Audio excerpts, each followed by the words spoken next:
want to say, first, it's an honor to be here and to be asked to have the opportunity of honoring Hazel. A few things about Hazel that I was thinking about, and how do you put all those years in just a short amount of paragraphs? But in the fashion of the family, I'm not going to be long in my speech, but I can tell you some wonderful things about her that I experienced. Hazel was devoted to family, and I don't think anybody who knew her didn't know that.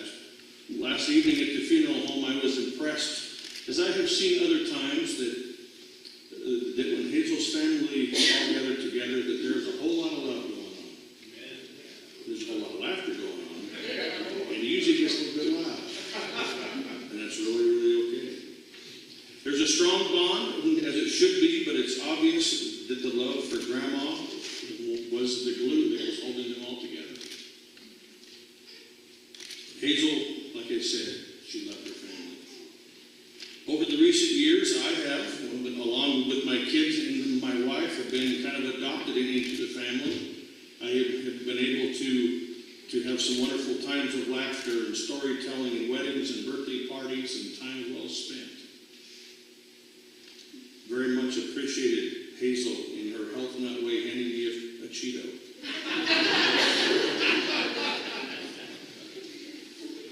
I feel like that I am here today, though, among my brothers and sisters and cousins.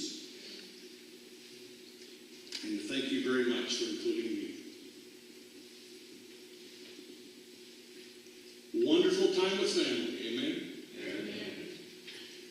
Having spent a lot of years around Hazel's sister, Blanche, I was not surprised that Hazel told you what she thought. Her sister Blanche, who would also. She would tell you straight. However, she didn't always mean it to come across so strong, I don't think, and she just said what was on her mind. And as many of you who knew her, if you ever went into her home, she had a hanging, like a bamboo chair. And the first time I saw it, we were coming back from youth camp, my brother Stephen and I, and Angie, and I think Angie, she was about 13. That was the time she told me it was okay to put the veggie burgers in the napkin when Grandma turned around. But Hazel said, I wasn't planning on sharing that, sorry.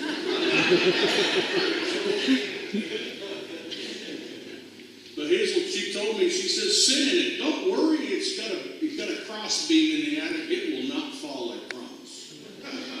And so I gingerly sat in this chair, and then pretty soon I thought that chair was pretty cool. I kind of wanted one. Well, as the years went by, and I may have put on a few pounds, I would go and see her, and instead of saying, that chair is anchored well, it will hold you, she said, that chair has held some pretty big men, so it should hold you.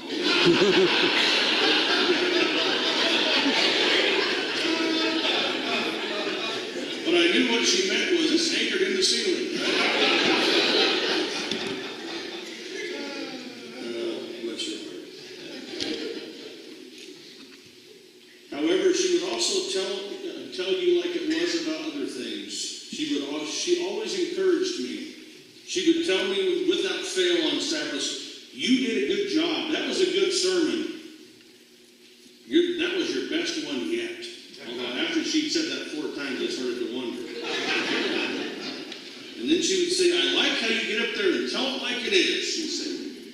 And as Dell says, she had seen a whole lot of pastors in her life. And I really appreciated not about me doing a good job, but about someone being up here and sharing God and His message. And that's what she was encouraging me with. The more that I had been around the family, I realized quickly that Leroy was not the only storyteller or the one with anecdotes. Hazel, she had a great sense of humor, which is passed down to the family, and when they get together, not only do you hear a lot of laughter, probably as much as you do anything. Even when the story was about her and about something that she had done, she would sit there and she would have a good laugh about herself, because laughing alongside of her family was just a dear thing for her. And last night we heard something about a bag of rock or something, but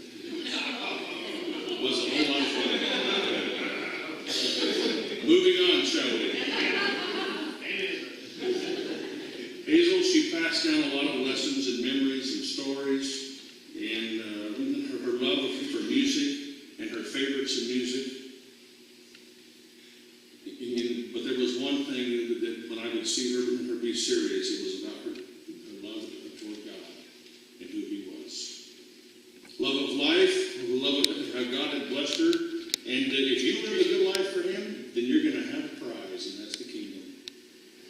If you talk to her for very long, she would tell you that what she believed and that what she was devoted with conviction, just as much as she was in other times.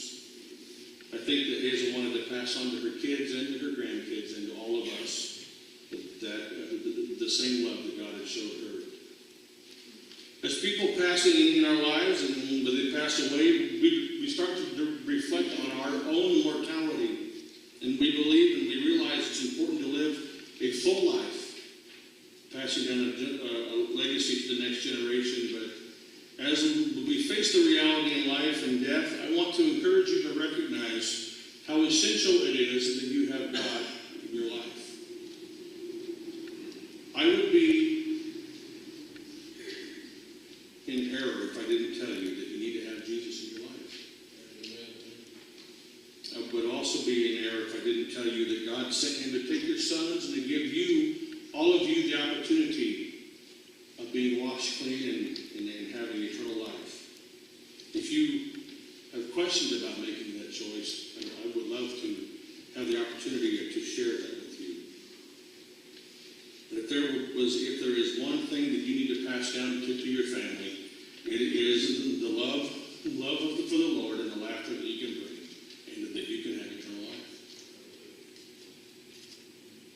With that, God bless you.